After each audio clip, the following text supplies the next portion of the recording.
Hello everyone, कैसे हैं आप। आज हम स्टार्ट कर रहे हैं।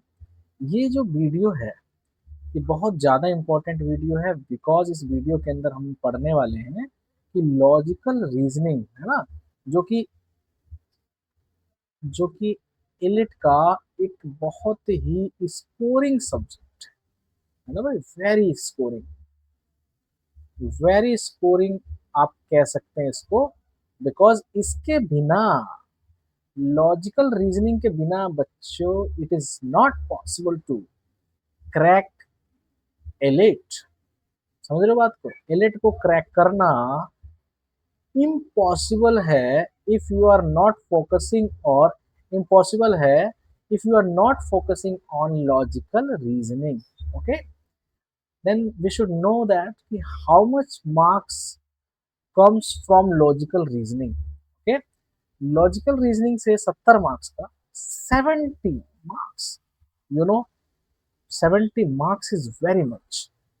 अगर 70 मार्क्स जो है वो बहुत ज्यादा है। और इस 70 मार्क्स में से, ठीक है, 70 मार्क्स में से मैं आज इस पूरे वीडियो के अंदर सिर्फ और सिर्फ लॉजिकल रीजनिंग के बारे में बताऊंगा। ठीक है ना। तो हमें एलेट के एग्जाम में लॉजिकल रीजनिंग में देखो, लॉजिकल रीजनिंग की स्टार्टिंग से पहले, तैयारी से पहले आपको फर्स्ट ऑफ ऑल ये पता होना चाहिए कि लॉजिकल रीजनिंग में क्या क्या आता है। ओके, लॉजिकल रीजनिंग में क्या क्या आता है। ओके, तो फर्स्ट ऑफ ऑल 70 क्वेश्चन का जो ये टारगेट है अपना, है ना, ताकि 70 क्वेश्चंस में से अगर हम 60 से 65 भी स्कोर कर लें, है ना, 60 से 65 भी स्कोर कर लें बच्चों, तो आप समझ रहे हो, आप बहुत अंदर आ जाएंगे रेस में, बिकॉज आपके पास अभी करंट अफेयर बचा हुआ है और इंग्लिश बचा हुआ है ना। अगर आप 60-65 नंबर यहाँ ले आते हैं, ठीक है, उसके बाद करंट अफेयर 30 क्वेश्चन है। करंट अफेयर भी उस टाइप का करंट अफेयर होता है, करंट अफेयर प्लस जीके। तो ये जो 30 मार्क्स का होता है, इसमें से भी आप आराम से 20 मार्क्स ला सकते हैं। ठीक है, 50 में से यहाँ पे 40 ला सकते हैं। ठीक है, 40 और 20 60, ये मिनिमम मार्क्स तो आप इतना स्कोर कर ही सकते हो। और यहाँ 65 मार्क्स अगर लाते हैं तो ये 125 तक हो जाता है। ठीक है, ये 125 तक हो रहा है बच्चों। ठीक है, बट हमें थोड़ा थोड़ा एक्स्ट्रा लेना है। हमें टारगेट रखना है एटलीस्ट 130 मार्क्स। ठीक है, एटलीस्ट 130 मार्क्स का टारगेट हमें रखना ही पड़ेगा। ओके, बिकॉज हम करेंगे ऐसी स्ट्रेटेजी से तैयारी सो दैट कि आपका एलिट का एग्जाम बिना तैयारी के तो होने से रहा। बिना, अगर आपके पास स्ट्रेटेजी अच्छी नहीं है तो 2026 जो कि शेड्यूल्ड है 14 दिसंबर को, है ना, it is not possible to clear all India law entrance test. ठीक है, एनएलयू दिल्ली का नाम सुना होगा आपने। चलिए अब हम स्टार्ट करते हैं टॉपिक्स वाइज। ठीक है, टॉपिक वाइज स्टार्ट करते हैं। सबसे पहले तो हम मैं इसमें बात बताऊं कि भाई इसके अंदर एक तो आता है आपका थोड़ा बहुत आपका सीआर आएगा। ठीक है, क्रिटिकल रीजनिंग 2 पार्ट है। और आपका फिर एक एआर पार्ट। ठीक है, एनालिटिकल रीजनिंग। ठीक है, क्रिटिकल रीजनिंग और एनालिटिकल रीजनिंग। अब क्रिटिकल रीजनिंग में क्या होता है, इसके अंदर स्टेटमेंट्स वगैरह दिया होता है। ठीक है, और उसके अकॉर्डिंग आपको सेलेक्ट करना होता है कि भाई क्या इसके स्टेटमेंट को कौन सा वो फॉलो कर रहा है कि नहीं कर रहा है ना, अपना सोचते हुए अकॉर्डिंग टू स्टेटमेंट्स। फिर उसके बाद ऑप्शंस रहते हैं, ये सारा कुछ देखना होता है। ठीक है, उसके बाद आपका एनालिटिकल रीजनिंग, ये मोस्ट इंपॉर्टेंट पार्ट है फॉर फॉर आपका एलेट के एग्जाम को क्रैक करने के लिए। ओके, अब एनालिटिकल रीजनिंग के अंदर आप देखो क्या क्या आ सकता है, जिसके अंदर आप समझ सकते हो कि ब्लड रिलेशन। ठीक है, ब्लड रिलेशन का क्वेश्चन। ठीक है, और उसके बाद ब्लड रिलेशन के साथ साथ आप कैलेंडर की बात कर सकते हो इसके अंदर। ठीक है, कैलेंडर की बात कर सकते हो, पजल की बात कर सकते हो। ठीक है, सीटिंग अरेंजमेंट, आप उसी को भी पजल को भी कह सकते हो, बट पजल को मैं थोड़ा अलग से भी रख रहा हूँ कि पजल में बहुत सारी चीजें आती हैं।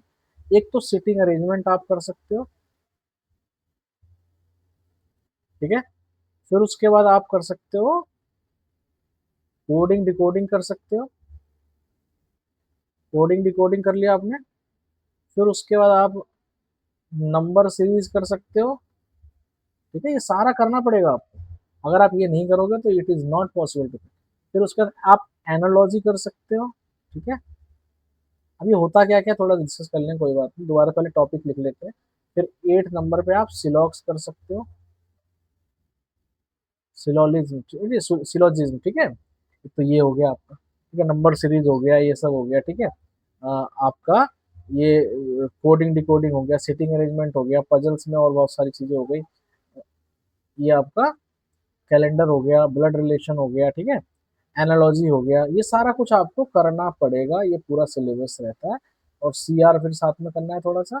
बाकी आप आराम से लॉजिकल रीजनिंग में मेरे हिसाब से अगर आप ध्यान से करते हो, है ना, लॉजिकल रीजनिंग, तो आप आराम से जो है 70 में से 60 से 65 तक आराम से स्कोर कर सकते हो, ठीक है। 60 से 65 तक आप आराम से स्कोर कर सकते हो अगर आपने थोड़ा सा हल्की सी स्ट्रेटेजी अच्छे से बना ली तो, ठीक है। ब्लड रिलेशन में जैसे कि अब मैं एक बार थोड़ा एक्सप्लेन कर देता हूँ। ब्लड रिलेशन, देखो इन चीजों को आप सीरियसली लेना पड़ेगा आपको। आपको लगेगा कि भाई, आपको लगेगा कि यार ये तो इजी है, ठीक है, आपको तो लगेगा कि ये इजी है, ठीक है, लेकिन बच्चों इसकी प्रैक्टिस अगर नहीं करी आपने तो टाइम लगता है ज्यादा, और टाइम अगर ज्यादा लगा बस रेस से बाहर, आउट, है ना, रेस से आउट हो गए सीधा आप। तो कहने का मतलब ये है कि भाई आपको बिना प्रैक्टिस, बिना स्ट्रेटेजी, बिना शॉर्टकट्स ट्रिक, बिना ट्रिक्स के ये क्रैक करना बहुत मुश्किल है। ऐसे नहीं बच्चे रह जाते हैं। अगर आप सही से पढ़ें तो इसका सिलेबस बहुत आसान है एलिट का। बट जो सही से बच्चे नहीं पढ़ते हैं, दैट्स वाई वो बच्चे ए आर और सी आर वगैरह नहीं कर पाते हैं। ए आर में मोस्ट इंपॉर्टेंट होता है इसके अंदर, अगर आप नहीं कर पाते हैं तो फिर आपका एलिट का सपना तो सपना रह जाएगा, ठीक है। तो आप अभी से, अब क्या अभी से क्या मतलब है, अब आपके पास टाइम कितना बचा हुआ है, 14 दिसंबर को आपका पेपर है, ठीक है। आपके पास सितंबर थोड़ा बचा हुआ है, फिर अक्टूबर, फिर आपका नवंबर। ये अगर अभी से भी आप सीरियस होकर लग जाओगे तो बस आराम से आप एलेट का एग्जाम आराम से क्रैक कर सकते हो। एनएलयू दिल्ली में आपका एडमिशन हो जाएगा, ठीक है। तो मैंने आपको ये पूरा आपको समझाया कि भाई इसके अंदर क्या क्या सिलेबस रहता है, ए आर के अंदर, एनालिटिकल रीजनिंग के अंदर सी आर रहता है, लॉजिकल रीजनिंग के अंदर क्या रहता है। तो आप जो है इसको पूरा अच्छे से देखेंगे, ठीक है। और मैं इसके लिए आपको रोज एक एक वीडियो डाल के, एक एक क्लास लेकर के इस पूरे टॉपिक्स को कवर कराऊंगा, ठीक है। इस पूरे टॉपिक्स को कवर कराने के बाद, ठीक है, इस पूरे टॉपिक्स को कवर कराने के बाद हम लोग टेस्ट वेस्ट भी लेंगे, है ना, ये सारा कुछ। और साथ साथ हम टेस्ट और भी लेते रहेंगे, क्लास के साथ साथ भी टेस्ट लेते रहेंगे, इसकी चिंता मत करो आप, है ना।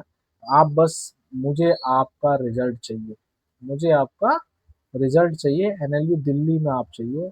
अगर आप इतना कर देते हो तो मेरे लिए बस वही चीज़ है, वही बहुत है, ठीक है। ठीक है बेटा, थैंक यू सो मच, ठीक है, थैंक यू सो मच। आपने क्लास को, इस इंट्रोडक्टरी वीडियो को देखा लॉजिकल रीजनिंग के बिहाफ पे, तो वो लॉजिकल रीजनिंग से क्या पूछा जा सकता है, कैसे पूछा जा सकता है, ये सारा कुछ आपने देखा इसके अंदर। मैं अब एक एक करके, ये फर्स्ट जो क्लास थी, ये फर्स्ट जो डेमो था एक तरह से, कि भाई क्या लॉजिकल रीजनिंग में पूछा जाता है ना, ये सारी चीज़ें मैंने आपको बताने की कोशिश करी है। इसके बाद में और भी आपको वीडियोस आपको मिल जाएंगी धीरे धीरे, ठीक है, और लाइव क्लासेस भी मिल जाएंगी।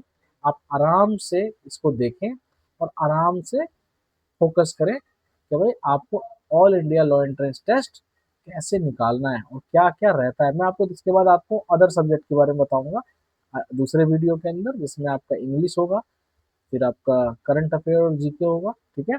ये मैं आपको दोनों बताऊंगा कि भाई कैसे आप इसको मैनेज करोगे, ठीक है, करंट अफेयर और जीके, क्लियर।